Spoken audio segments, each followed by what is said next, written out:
for me, of course, the childhood exposure to the sheer audacity and the blood-soaked fantasy and the diaphanous, half-draped slave girls, that all appealed to a 9-year-old. But what's so hypnotic about the multifaceted gem that is Robert E. Howard is that as you age, of course the fiction doesn't change, but you do. And you gain perspective on life and you gain experience and you start to turn that gem and it catches different refractions from the light. And you begin to see things like philosophy, and you begin to see the enormous amount of world building that went into it. And you begin to realize that Conan, in a sense, is an incredibly close projection of Robert E. Howard himself, who's someone who is very ambitious, someone who's very learned, someone who's hungry for knowledge, someone who's always hungry to push himself further, someone who is always at odds, in a certain sense, with those around him, and not trying to better himself per se, but to try to pursue his own path in the most efficient and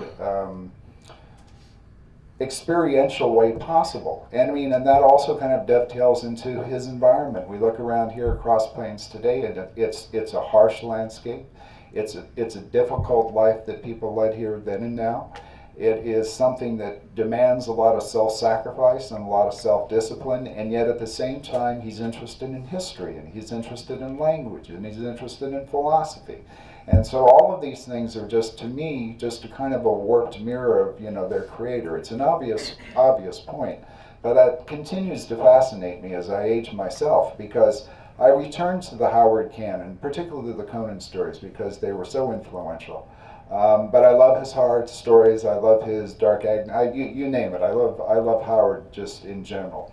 But I keep going back to the Conan stories because there's something so vital and so personal about those, at least in my experience, to the man who created them, that I think that's what resonates with people. I mean, let's face it, 80 years. How many pulp characters from 80 years ago do people recall today? Much less have multi-million-dollar movies made about them, or much less have guys who are bodybuilders and then become the governors of California before they go on to becoming infamous for creating something else.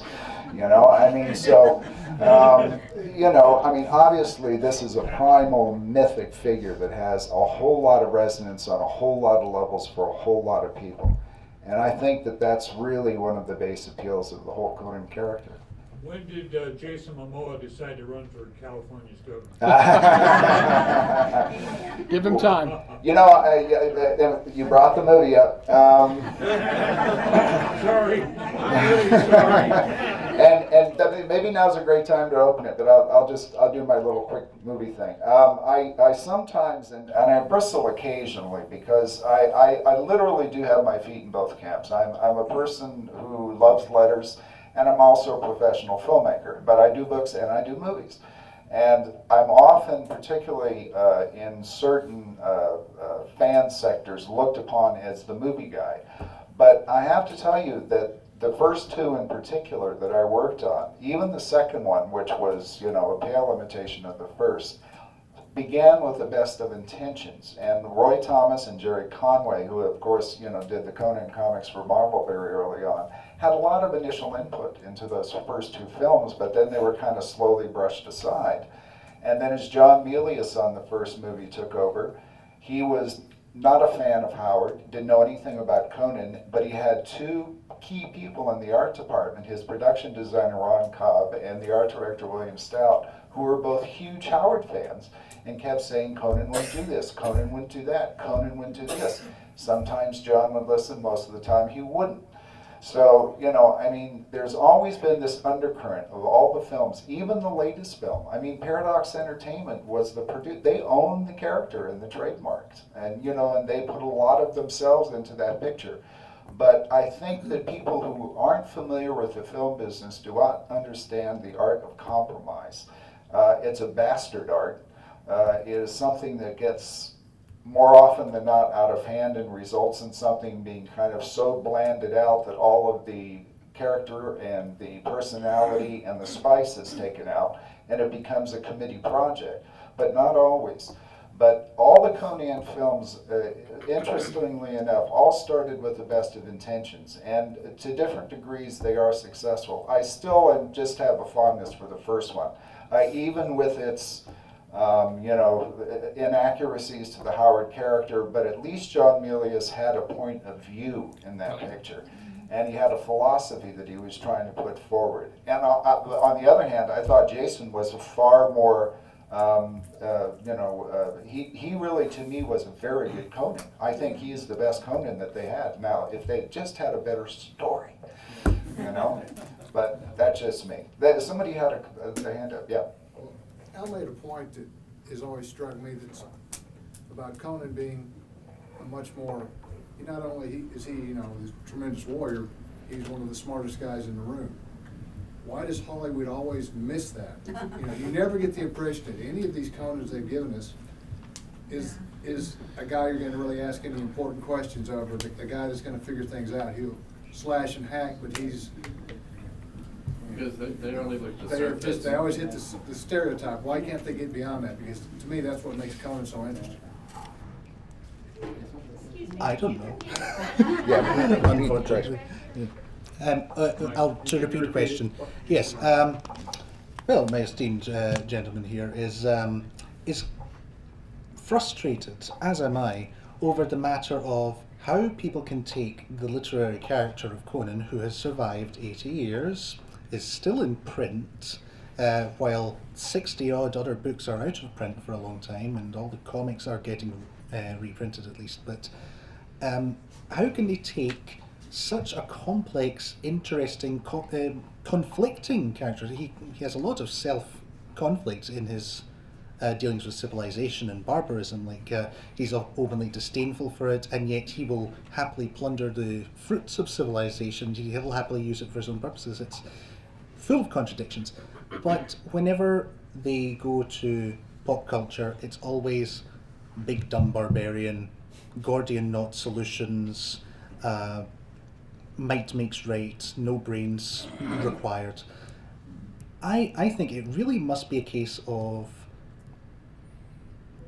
They haven't read the material. well, for one thing, they haven't read material, but even then, I come across reviews where people actually have read, claim to have read the Howard stories, and yet somehow come to the exact opposite conclusion as me in regards to Conan's choices and his abilities, and it baffles me. I think it really must just be a case of. Well, I don't want to blame the science fiction community because I'm a huge science fiction fan, but there is an undercurrent in the science fiction community. There was an essay by Hans Alpers, I believe it was, which was basically equating fantasy, all fantasy, Howard, Tolkien, you name it, with fascism, and openly invoking Godwin's law, which is one of those things that you never, ever, ever do if you want to be taken seriously. And that was the prevailing view in science fiction for years. And of course, Els Bride de Camp was very much a part of that science fiction group.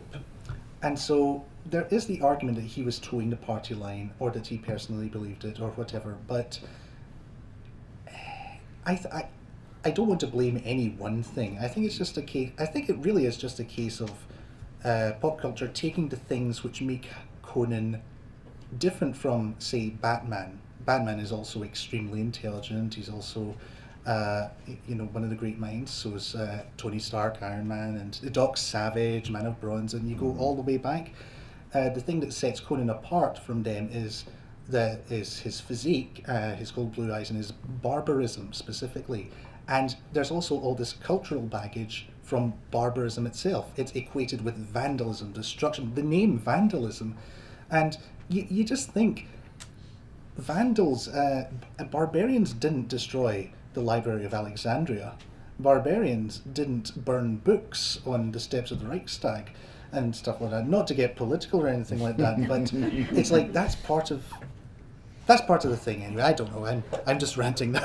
I have two thoughts about that, and one of them is the first thought is that even in his day, even when Howard was writing these stories, Conan was a room divider. There wasn't a middle ground. You either loved him or you hated him, and I think none of that has really changed. I think part of the reason is because one of the reasons what makes him so compelling is, and I'm going to suggest to you, it's because it's the only Howard series of stories where Howard lays his thoughts out bare. Yeah. At the time that all this was going on, he was having this spirited debate with H.P. Lovecraft over barbarism versus civilization, and it was a long-running, 3.5-year long, hundreds of pages long argument that was forcing these guys every couple of months, no, sometimes twice a month, to really think about what they believed in, think about what they felt. And I noticed when I started lining stuff up for the biography that he'd be having this conversation with Lovecraft about how some of the corrupt cops in Texas treat people in small towns.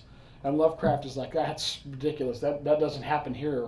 I've never seen corrupt police in New England. and Howard's like, well, just because you haven't seen them doesn't mean they don't exist. And then you can literally go 3, 2, 1. Oh look, here's the God in the bowl, where the guards are pushing Conan around and going, oh, an informed citizen who thinks he has rights. And these conversations were informing the Conan stories. And I think that the Conan stories became a kind of a platform for a lot of the stuff that Howard and Lovecraft were discussing over and over again. And so and because that philosophy is in there, if you are the kind of person who feels that our key to our long-term success involves using a slide rule and actuary tables and things of that nature, you're not going to like Conan. He's not a play by the rules kind of guy. He's not a, he's not going to be on the Chamber of Commerce board of directors. He's not that guy. And so for a lot of these science fiction guys who were the very model of a modern civilized man, he could be read as the same guys who used to push me into a locker and take my lunch money. You know what I mean? And so I think that's why he's such a divisive figure, and I think that's why he continues to be sort of a controversial figure. And certainly, if you go into Conan with a preconceived notion, that's all you're going to find. Right. You had your hand up for a long time back there. In response to this fellow's question about why Conan generally gets simplified and dumbed down for mass consumption, I think that archetypes always sell better than intellect. Yeah, but the argument I would make is that if you look at superhero movies, the ones that have been most successful are the ones that due to the successful stories that were done. Right. If you look at the latest Avengers movie, it's through the roof, and it's really They keep to the characters. they're keeping to the characters. Yeah. Whereas if you look at some of the less Yeah. successful ones, when they went off into For those of you who can't hear in the back, they're talking about why the superheroes are successful in the films and the ones that are actually hewing to the actual character. I wanted to say something quickly as someone who was around for years when that first Conan movie was coming together, and also met Sprague de Camp many times and Catherine many times, and also Glenn, and was well aware of all of the infighting and the tangled legal rights and who was the heir and who wasn't the heir and all that. I was sitting in Ed Pressman's office, who was a guy who put together a lot of people with an attorney named Arthur Lieberman, and someone who was really around because I was working basically for De Laurentiis at the time. The references that kept being used on the first Conan movies were two genres. The Steve Reeves muscle movies from the early 60s, and even earlier a movie called The Vikings with Kirk Douglas and Tony Curtis. And those were the models. And and if you think about it, in 1977, when really they finally got together CPI and all agreed more or less to have this corporate entity that could then move forward with this film. There wasn't a Lord of the Rings, trilogy. There weren't something like Game of Thrones that are out now. There wasn't any kind of respect for heroic fantasy whatsoever. It was all considered to be juvenile nonsense. And most of the time it was presented as such.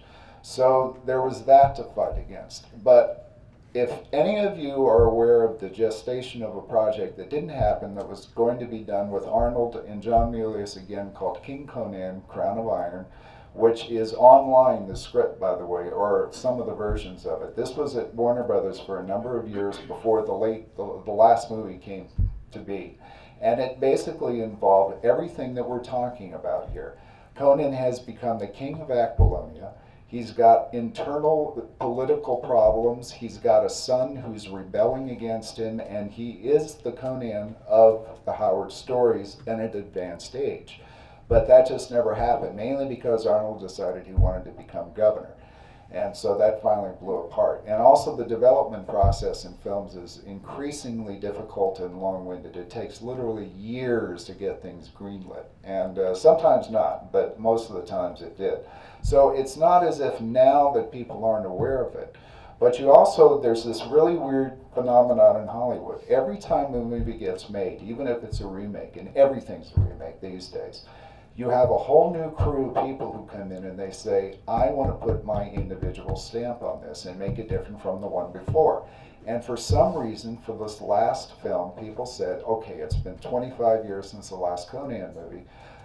We need to explain the origin of Conan, and we'll just bring him up to his youth, up through his young manhood. And yes, he's an intelligent guy in the stories, and yes, he's very politically skilled and also militaristically gifted, and very well traveled and very well versed.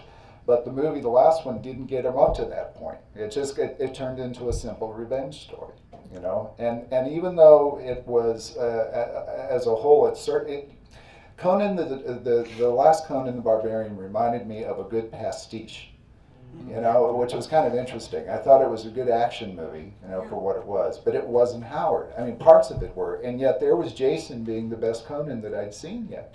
So it was really kind of a schizophrenic experience. But there you go. Mark said someone did have their hand up. Someone else back there? I think you with the glasses. Yeah. Did we get everybody? Yeah, I don't want to keep going on this movie point too much longer, but I do think it should be noted that in the John Milius movie, Conan invents a series of elaborate death traps with found materials in the middle of the desert in the third act. So I think that demonstrates a certain amount of... The question, or actually the comment was that at the end of the first Conan film, and it's called The Battle of the Mounds, by the way. And incidentally, that was all shot within spitting distance of the standing sets where all the spaghetti westerns with Clint Eastwood were shot in the south of Spain. And Almeria, it's called Almeomar, where Conan has this elaborate booby trap type of thing. That was all taken from a Kurosawa film. John Milius was a huge Kurosawa, fan, and there's a lot of Akira Kurosawa movies in that Conan movie, as there is John Ford movies, as there is Mountain Men lore, because John Milius, when he was 17 years old, his father was a wealthy shoe manufacturer. He ran away from home and literally went up into the Rockies and lived by himself in a tent, and was like doing things like chopping down, national forest trees to build his little hut. And so John has lived that life. And so a lot of that stuff went into it. So yeah, Conan wasn't stupid in that, but one of the unfortunate things that happened in that film was it went long. Dino De Laurentiis at the time had a codicil in his contracts that said a film could not be over 2 hours and 19 minutes long if it was going to be released by him, because then it cut into the extra screening that they could get per day, which means they'd get more revenue. It's always about money, right? And so even though the latest Conan DVDs of Conan the Barbarian, the first one, have come out with a little extra footage, believe me, there was other stuff that was shot that was not on there. And a lot of it was philosophical dialogue between Subutai, Jerry Lopez, and Conan. Conan talking about the elements, about the gods, about fate, about civilization versus barbarism. There's even one of those around a campfire. And even monsters got cut out. There's a creature with a third eye that's at the top of the Tower of Serpents that Subutai stabs in the back and it collapses into a puddle of blue blood. And they filmed all that, and it's all gone. And all of that footage was destroyed. And the only thing that remains is a few stills. So, you know, it started out as a completely different picture than what it ended up. And Arnold was at the zenith of his pectoral beauty, you know, so that's what happened.